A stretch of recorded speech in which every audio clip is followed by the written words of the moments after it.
with a Super Bowl without really high-level quarterback play. And so, when you're Patrick Mahomes of the Kansas City Chiefs, a contract like that is worth it, no question. For Cowboys fans, I think the question comes in is whether Dak Prescott is that. Does he do that? So statistically, he's quite good. He's definitely in the upper third or so of NFL quarterbacks, but he just hasn't done that well in the playoffs. He's led the Cowboys to 5 seasons, 5 playoff appearances, but he's only won 2 games. And so, was that enough to commit to him, or would it have been better to walk away and start from scratch? That's NPR's Becky Sullivan. This Morning Edition, I'm E. Martinez. And I'm Steve Inskeep. And I'm Michael Hill. Next hour on Morning Edition, tune in to WNYC to hear the ABC News presidential debate simulcast from NPR. And then we'll have analysis. That takes place tomorrow night, debate night as we call it, right here on WNYC, or live stream it at WNYC.org. What can we expect from Trump?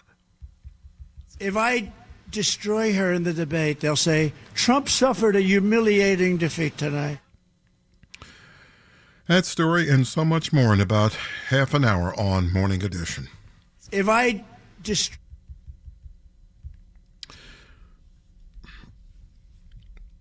58 and sunny right now, sunny and 76 for a high today, and then tomorrow sunny and 79. This is WNYC. WNYC supporters include the New York City Board of Elections inviting listeners to help their neighbors vote this election by becoming poll workers or providing translations as interpreters. More info on this employment opportunity is available at pollworker.vote.nyc. WNYC is a media partner of the Creative Time Summit, bringing together artists, activists, and thought leaders from around the world to discuss strategies for social change. September 20th through 22nd at the Brooklyn Academy of Music. Summit.creativetime.org. On the next Brian Lehrer Show, on the morning before our 100th birthday party at Central Park Summer Stage, we'll continue our series, 100 Years of 100 Things, with thing number 19, 100 Years of Music on WNYC, with our music host, John Schaefer. Then John will be with us on stage at night to help present some musical guests. The Brian Lehrer Show, weekdays at 10 a.m. on WNYC.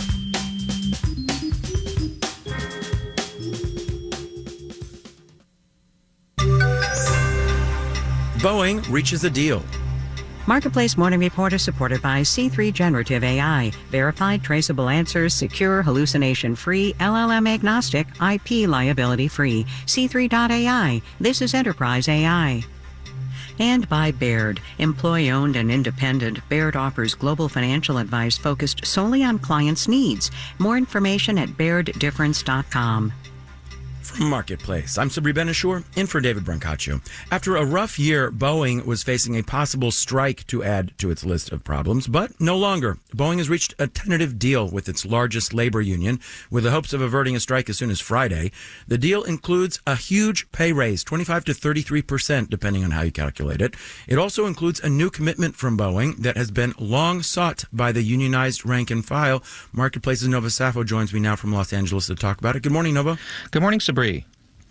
So, Boeing's commitment is that it will build any new commercial airplane it comes up with in the Pacific Northwest in unionized factories. Mm-hmm. Why is this important?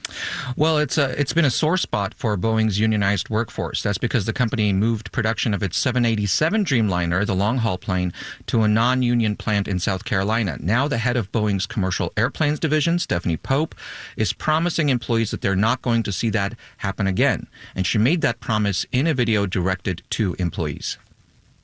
As part of the contract, our team in the Puget Sound region will build Boeing's next airplane. This would go along with our other flagship models, meaning job security for generations to come. It's a big commitment to you and to our community. Now, this is a symbolic promise for now, Sabri, because it's effective as long as the new contract is, which, if ratified later this week, would last only until 2028. There are no indications that Boeing will have a new plane built by that time. So then why make such a sort of big deal out of this point? Well, the symbolism does matter. Boeing's new CEO, Kelly Ortberg, has based himself out of Seattle, not the company's corporate headquarters in Chicago. He has said he needs to get close to the production lines as Boeing tries to continue improving its safety and quality control standards. It has been in crisis all year. So this latest commitment that it'll build a future plane in Seattle area lives within that context, Sabri. All right, Marketplace's Nova Safo, thank you so much. You're welcome. All right, let's do the numbers. Dow, S&P, and NASDAQ futures are all up in the 6 to 0.8% range, with the Dow futures up 246 points. The yield on the 10-year Treasury is 3.753%. Marketplace Morning Report is supported by JLL, committed to finding smarter ways to tackle business goals with commercial real estate solutions. From sustainability to discovering workspaces, JLL.com. JLL, see a brighter way. And by Bitwarden, with a reminder that a password manager for business can be a crucial investment in protecting employees, executives, and IT teams. Bitwarden.com. Vice President Kamala Harris and former President Donald Trump are set to square off in their first debate tomorrow evening. While they may not get into economic nitty-gritty during the 90-minute debate, both campaigns have put forth ambitious fiscal proposals. So, how do these proposals actually add up? To find out, Marketplace Morning Report host David Brancaccio spoke with Kent Smetters, a professor at the University of Pennsylvania's Wharton School of Business. Smetters is also the faculty director of the Penn-Wharton Budget Model, a nonpartisan initiative at the university that provides impact analysis of federal policies. One note, the Wharton Budget Model for Harris-Trump was published before President Trump's speech at the Economic Club of New York last week, where he promised trillions of dollars in spending cuts through cutting waste and fraud, as well as tax cuts that he said would lower the federal debt, among other pledges. Here's David. Let's start with the Donald Trump plan. And an analysis from your group finds households across all income groups would benefit from the plan on a conventional basis. What is that stipulation there at the end? The conventional basis simply means a snapshot in a point in time. In particular, it really does not account for the fact that lots of these goodies here are being financed by future generations. And in particular, we can make everybody look like a winner if we simply add to the debt.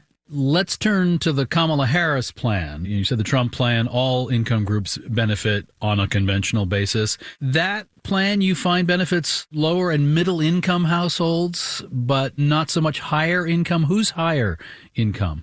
Yeah, what we find is the bottom, call it 95%, are basically either neutral or better off with the Harris proposals. The top 5% are going to be a bit worse off. Some of the goodies here to the bottom 95%, it's not all being financed by the top 5%. A lot of this is still being kicked the can down the road to future generations who are going to have to finance some of this. All right. So to that point of you pay the piper one way or another, your model shows the federal budget deficit increases much more under the Trump plan than the Harris plan? The way I describe these two plans is that Trump is pretty clear but expensive. Harris is definitely a lot cheaper, but it's a little bit cagey in terms of exactly what she's proposing. So Trump, we estimate, will increase the debt by about $5.8 trillion over the next 10 years, not including economic feedback effects, whereas the Harris plan is definitely a lot cheaper in the sense that it will, as officially introduced, increase deficits by about $1.2 trillion over the next 10 years. Last thing, but an important thing, voters have said repeatedly that inflation is on our minds. So I'll ask, what did you find in calculating each campaign's plan about effects on inflation? They both will increase inflation a bit, but they're pretty spread out. Both are going to add to the debt. And the only way we can deal with this debt over time is we're going to have to either increase taxes. That's kind of like an inflation. We're going to have to take away things in terms of spending cuts, or we actually have explicit inflation where the Federal Reserve comes in and monetizes that debt. And that's the real inflation risk. It's not necessarily immediate, but it could just be, 5-6 years down the road that you could actually start to see higher inflation. And then 10, 15, 20 years down the road, really significantly high inflation.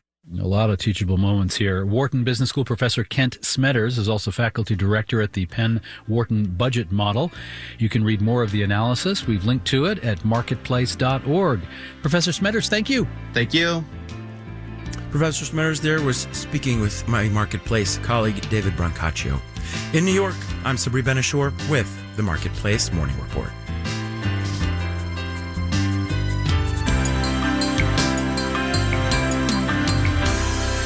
From APM, American Public Media.